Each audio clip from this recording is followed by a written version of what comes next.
Hello friends, welcome my YouTube channel. दोस्तों, आज की इस वीडियो में हम जीके एंड जीएस के मिक्स्ड इंपॉर्टेंट क्वेश्चन देखेंगे जो आपके सभी आने वाले एग्जाम के लिए महत्वपूर्ण है। तो इसलिए वीडियो को पूरा एंड तक देखते रहिए। तो चलिए आज का वीडियो शुरू करते हैं। और आज का पहला क्वेश्चन है, भारत की पहली प्राइवेट ट्रेन का क्या नाम है। तो देखिए, अगर आपको पहले से ही किसी क्वेश्चन का आंसर पता है तो आप नीचे कमेंट बॉक्स में बता सकते हैं। तो इसका आंसर ऑप्शन सी हो जाएगा, तेजस एक्सप्रेस। तेजस एक्सप्रेस भी भारत की पहली प्राइवेट ट्रेन है। अब देखिए कहाँ से कहाँ तक चलती है, तो ये दिल्ली से लखनऊ तक चलती है। और देखिए इस ट्रेन का संचालन IRCTC कर रही है, ये भी याद रखना है। यहाँ पर मैं आपको बता दूं, जो ट्रेन 18 है ये भारत की पहली इंजन रहित यानी कि बिना इंजन वाली ट्रेन है और इसका नाम बदलकर अब वंदे भारत एक्सप्रेस कर दिया गया है। तो आप इसे भी याद रखिएगा। चलिए अगला क्वेश्चन देखते हैं। भारत का पहला प्राइवेट रेलवे स्टेशन कौन सा है। तो देखिए, अब बात करें कि भारत का पहला प्राइवेट रेलवे स्टेशन कौन सा है, तो इसका आंसर ऑप्शन डी हो जाएगा, हबीबगंज रेलवे स्टेशन। ये भारत का पहला प्राइवेट रेलवे स्टेशन है। अब देखिए कहाँ पर है, तो ये मध्य प्रदेश की राजधानी भोपाल में है। और देखिए इस रेलवे स्टेशन का नाम बदलकर अब अटल बिहारी वाजपेयी रेलवे स्टेशन रखा गया है। तो आप इसे याद रखिएगा। चलिए, भारत में सर्वप्रथम रेल की शुरुआत किसके शासनकाल में प्रारंभ हुई थी। तो इसका सही आंसर ऑप्शन सी हो जाएगा, लॉर्ड डलहौजी। देखिए, भारत में सर्वप्रथम रेल की शुरुआत लॉर्ड डलहौजी के शासनकाल में प्रारंभ हुई थी। देखिए इसके शासनकाल में पहली ट्रेन कब चली थी, तो 16 अप्रैल 1853 ईस्वी को मुंबई से ठाणे के बीच 34 किलोमीटर की दूरी पर पहली ट्रेन चलाई गई थी। तो आपको याद रखनी है डेट और स्थान, और ये दूरी भी याद रखनी है। और देखिए यहाँ पर बात करें लॉर्ड डलहौजी की, तो आप सभी को मालूम होगा, इससे संबंधित एक क्वेश्चन कई बार एग्जाम में पूछा जाता है कि जो राज्य हड़प नीति थी किसने अपनाई थी, तो लॉर्ड डलहौजी ने ही अपनाई थी। चलिए आगे नेक्स्ट क्वेश्चन देखते हैं। भारत में सर्वप्रथम चलाई गई ट्रेन का क्या नाम था। तो देखिए बात करें जो लॉर्ड डलहौजी के शासनकाल में 16 अप्रैल 1853 को पहली ट्रेन चलाई गई थी मुंबई से ठाणे के बीच, तो उस ट्रेन का क्या नाम था। तो ये भी मोस्ट इंपॉर्टेंट क्वेश्चन है। तो उसका नाम था ब्लैक ब्यूटी। तो इसका आंसर ऑप्शन सी हो जाएगा, ब्लैक ब्यूटी। तो आपको याद रखना है। चलिए अगला क्वेश्चन देखते हैं। अधिक मात्रा में क्या पाया जाता है। तो देखिए सबसे पहले मैं आपको बता दूं, जो ब्लड यानी कि रक्त होता है, तो ब्लड में सबसे अधिक मात्रा में 55% प्लाज्मा पाया जाता है और बाकी अन्य 45% इसमें रक्त कणिकाएँ होती हैं, जैसे कि RBC, WBC और प्लेटलेट्स। तो ये रक्त में होती है। रक्त में सबसे अधिक मात्रा में प्लाज्मा पाया जाता है। तो इस क्वेश्चन में यही पूछा गया है कि प्लाज्मा में सबसे अधिक मात्रा में क्या पाया जाता है। तो प्लाज्मा में सबसे अधिक मात्रा में 90% पानी होता है यानी कि जल होता है। तो इसका आंसर ऑप्शन डी हो जाएगा, जल। नेक्स्ट क्वेश्चन देखते हैं। बाहरी कान का कठोर लचीला भाग किसका बना होता है। तो इसका सही आंसर ऑप्शन सी हो जाएगा, उपास्थि का। उपास्थि का बना होता है जो कान का बाहरी कठोर लचीला भाग होता है। देखिए कई बार एग्जाम में पूछा जाता है कि कान में कितनी हड्डी पाई जाती हैं। तो देखिए एक कान में 3 हड्डी पाई जाती है, यानी कि दोनों कानों में कुल 6 हड्डी पाई जाती हैं। और देखिए अगर बात करें कि मानव शरीर की सबसे छोटी हड्डी कहाँ और कौन सी है जो पाई जाती है, तो मानव शरीर की सबसे छोटी हड्डी कान में पाई जाती है, जिसका नाम है स्टेपिज या स्टेप्स। तो आपको ये भी याद रखना है। चलिए नेक्स्ट क्वेश्चन देखते हैं। क्वेश्चन नंबर 7 है, शरीर में सबसे अधिक पाया जाने वाला ऊतक यानी कि टिश्यू कौन सा है। तो इसका राइट आंसर ऑप्शन ए हो जाएगा, संयोजी ऊतक। देखिए जो संयोजी ऊतक होते हैं ये मानव शरीर में एक अंग को दूसरे अंग से जोड़ने का कार्य करते हैं, साथ ही यह अंगों को सही स्थान पर भी रखते हैं।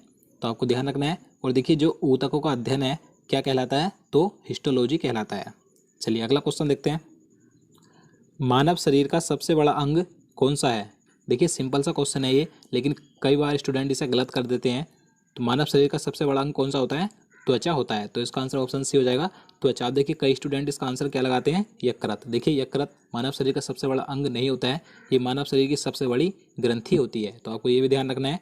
और देखिए जो थायराइड ग्रंथि होती है ये मानव शरीर की सबसे बड़ी अंतःस्रावी ग्रंथि होती है। तो आपको तीनों याद रखने हैं। चलिए अगला क्वेश्चन देखते हैं। किस हार्मोन को लड़ो या उड़ो हार्मोन कहा जाता है। तो इसका सही आंसर ऑप्शन बी हो जाएगा, एंड्रीनलिन हार्मोन। इस हार्मोन को लड़ो या उड़ो हार्मोन कहा जाता है। इसके साथ ही इसे इमरजेंसी हार्मोन भी कहा जाता है। चलिए अगला क्वेश्चन देख। क्वेश्चन नंबर 10 है, भारत का प्रथम रेल बजट पेश करने वाले रेल मंत्री कौन थे।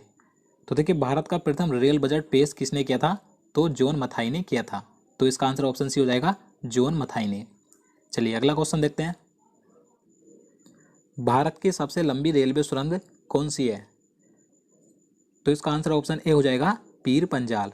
देखिए पीर पंजाल रेलवे सुरंग भारत की सबसे लंबी रेलवे सुरंग है। देखिए पीर पंजाल को ही बनिहाल रेलवे सुरंग भी कहा जाता है, तो आपको ये नाम भी याद रखना है। देखिए बात करें कि इसकी लंबाई कितनी है, तो इसकी कुल लंबाई 11.215 किलोमीटर है, तो आपको ये लंबाई भी याद रखनी है। देखिए ये सुरंग जम्मू कश्मीर के बनिहाल से हिमालय के पीर पंजाल तक निकलती है, तो आपको याद रखना है। चलिए अगला क्वेश्चन देखते हैं। किसी राज्य में राज्यपाल की नियुक्ति संविधान के किस अनुच्छेद के तहत की जाती है? तो इसका आंसर ऑप्शन ए हो जाएगा अनुच्छेद 153 के तहत। देखिए आर्टिकल 153 के तहत एक या एक से अधिक राज्यों का एक राज्यपाल होगा, तो आपको याद रखना है 153 के अनुसार किसी भी राज्य में राज्यपाल की नियुक्ति की जाती है। अब यहाँ पर बात करें आर्टिकल 154 की, तो देखिए आर्टिकल 154 के तहत राज्य की कार्यपालिका की शक्ति राज्यपाल में निहित होती है। और यहाँ पर बात करें आर्टिकल 155 की, तो देखिए आर्टिकल 155 के तहत राज्यपाल की नियुक्ति राष्ट्रपति के द्वारा की जाती है, तो आपको ये सभी याद रखना है। चलिए आगे बढ़ते हैं। राज्यपाल की पद पर नियुक्ति की न्यूनतम उम्र क्या होनी चाहिए? तो देखिए राज्यपाल बनने के लिए न्यूनतम उम्र कितनी होनी चाहिए? तो 35 वर्ष। तो इसका आंसर ऑप्शन सी हो जाएगा 35 वर्ष, आपको याद रखना है। और देखिए राष्ट्रपति बनने के लिए न्यूनतम आयु भी 35 वर्ष होनी चाहिए। चलिए अगला क्वेश्चन देखते हैं। राज्यपाल को पद की गोपनीयता की शपथ कौन दिलवाता है? देखिए सिंपल सा क्वेश्चन है, आप सभी इसका आंसर बता सकते हैं, तो आप इसका आंसर कमेंट बॉक्स में बताइएगा। तो इसका आंसर ऑप्शन सी हो जाएगा राज्य के उच्च न्यायालय का मुख्य न्यायाधीश। देखिए राज्य का उच्च न्यायालय का मुख्य न्यायाधीश राज्यपाल को उसके पद की गोपनीयता की शपथ दिलाता है, तो आपको याद रखना है। देखिए नियुक्ति राष्ट्रपति के द्वारा की जाती है और शपथ राज्य का उच्च न्यायालय का मुख्य न्यायाधीश दिलाता है। अब देखिए यहाँ पर उच्च न्यायालय की बात हुई है, तो मैं आपको बता दूं कि अगर आपसे पूछा जाए कि वर्तमान में भारत में कितने हाई कोर्ट यानी कि उच्च न्यायालय हैं, तो आपको याद रखना है 25 हैं। अब देखिए 25वां जो हाई कोर्ट है ये जनवरी 2019 में बना है आंध्र प्रदेश राज्य का, तो आपको याद रखना है। चलिए अगला क्वेश्चन देखते हैं। क्वेश्चन नंबर 15 है, राज्यपाल पद पर बना रहता है? तो इसका आंसर ऑप्शन सी हो जाएगा राष्ट्रपति के प्रसाद पर्यंत। देखिए राष्ट्रपति की मर्जी तक ही राज्यपाल अपने पद पर बना रहता है, लेकिन राज्यपाल का कार्यकाल सामान्य 5 वर्षों के लिए होता है, लेकिन अगर राष्ट्रपति चाहे तो राज्यपाल को कभी भी उसके पद से हटा सकता है, तो आपको याद रखना है। चलिए अगला क्वेश्चन देखते हैं। स्वतंत्र भारत में निम्नलिखित में से कौन सी महिला किसी राज्य की राज्यपाल थी?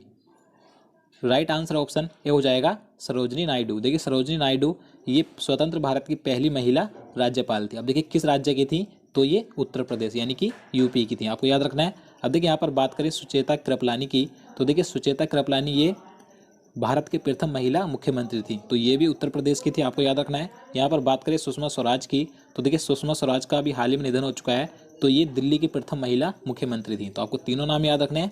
चलिए आगे बढ़ते हैं। किसी राज्य के मुख्यमंत्रियों की नियुक्ति कौन करता है? देखिए किसी भी राज्य का मुख्यमंत्री विधानसभा के बहुमत दल का नेता होता है और इसकी नियुक्ति राज्यपाल के द्वारा की जाती है, तो इसका आंसर ऑप्शन सी हो जाएगा राज्यपाल के द्वारा। अब देखिए बात करें मुख्यमंत्री को शपथ कौन दिलाता है? तो राज्यपाल ही दिलाता है, तो आपको याद रखना है। चलिए नेक्स्ट क्वेश्चन देखते हैं। राज्यपाल विधानसभा में आंग्ल भारतीय समुदाय के कितने व्यक्तियों को मनोनीत कर सकता है? राइट आंसर ऑप्शन ए हो जाएगा 1। देखिए राज्यपाल किसी भी राज्य की विधानसभा में सिर्फ एक ही आंग्ल भारतीय समुदाय के व्यक्ति को मनोनीत कर सकता है, तो ये मोस्ट इंपोर्टेंट क्वेश्चन है, तो आप इसे याद रखिएगा। चलिए अगला क्वेश्चन देखते हैं। संसद के प्रत्येक सदन की कार्यवाही में संसद का सदस्य न होते हुए भी कौन भाग ले सकता है? तो इसका सही आंसर ऑप्शन सी हो जाएगा महान्यायवादी यानी कि भारत का अटॉर्नी जनरल। देखिए भारत का महान्यायवादी संसद के जो 2 सदन होते हैं लोकसभा और राज्यसभा, तो इन दोनों में सदस्य न होते हुए भी यहाँ पर किसी भी सदन की कार्यवाही में भाग ले सकता है, तो आपको याद रखना है। लेकिन यहाँ पर किसी भी सदन में अपना वोट नहीं कर सकता, तो आप इसे याद रखिएगा। चलिए अगला क्वेश्चन देखते हैं। भारत सरकार का प्रथम विधि अधिकारी कौन है? सही आंसर ऑप्शन बी हो जाएगा भारत का महान्यायवादी। मैंने आपको बता दिया है भारत का महान्यायवादी यानी कि अटॉर्नी जनरल ये भारत सरकार का प्रथम विधि अधिकारी होता है। देखिए यह भारत सरकार को कानूनी विषयों पर परामर्श देता है। और देखिए बात करें इसकी नियुक्ति कौन करता है, तो राष्ट्रपति के द्वारा ही भारत के महान्यायवादी की नियुक्ति की जाती है। चलिए आगे देखते हैं। प्रत्येक राज्य में महाधिवक्ता की नियुक्ति निम्नलिखित में से किसके द्वारा की जाती है? तो देखिए मैं आपको बता दूं, जिस तरीके से भारत सरकार का एक सर्वोच्च विधि अधिकारी होता है महान्यायवादी, उसी प्रकार से राज्य में भी राज्य सरकार का एक सर्वोच्च विधि अधिकारी होता है जिसे महाधिवक्ता कहा जाता है। तो अब इसकी नियुक्ति किसके द्वारा की जाती है, ये क्वेश्चन में पूछा गया है। तो इसकी नियुक्ति राज्यपाल के द्वारा की जाती है। तो इसका आंसर ऑप्शन ए हो जाएगा राज्यपाल के द्वारा। चलिए अगला क्वेश्चन देखते हैं। कोई व्यक्ति संसद में किसी भी सदन का सदस्य हुए बिना केंद्र में कितने दिनों तक मंत्री रह सकता है। देखिए इस क्वेश्चन में बताना है कि अगर कोई व्यक्ति संसद के किसी भी सदन का सदस्य नहीं है और उसे केंद्र में मंत्री बनाया जाता है तो वह कितने दिनों तक अपने पद पर रह सकता है। तो इसका आंसर ऑप्शन बी हो जाएगा 6 माह, यानी कि 6 महीने तक ही अपने पद पर रह सकता है।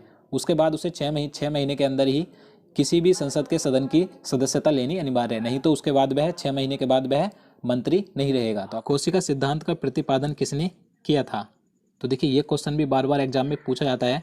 तो कोशिका सिद्धांत का प्रतिपादन किया था स्लाइडिन और स्वान ने। तो इसका आंसर ऑप्शन सी हो जाएगा स्लाइडिन और स्वान। अगर आपसे पूछा जाए कि कोशिका की खोज किसने की थी, तो कोशिका की खोज की थी रॉबर्ट हुक ने। तो आपको दोनों याद रखने हैं, सिद्धांत का प्रतिपादन किया था स्लाइडिन और स्वान ने और कोशिका की खोज की थी रॉबर्ट हुक ने। चलिए अगला क्वेश्चन देखते हैं।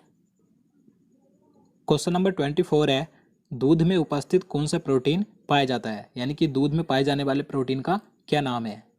तो इसका राइट आंसर ऑप्शन बी हो जाएगा केसीन। आपको ध्यान रखना है ये दूध में पाए जाने वाला प्रोटीन है। तो चलिए दोस्तों अब आज का क्वेश्चन देख लेते हैं जिसका आंसर आपको कमेंट बॉक्स में लिखकर बताना है।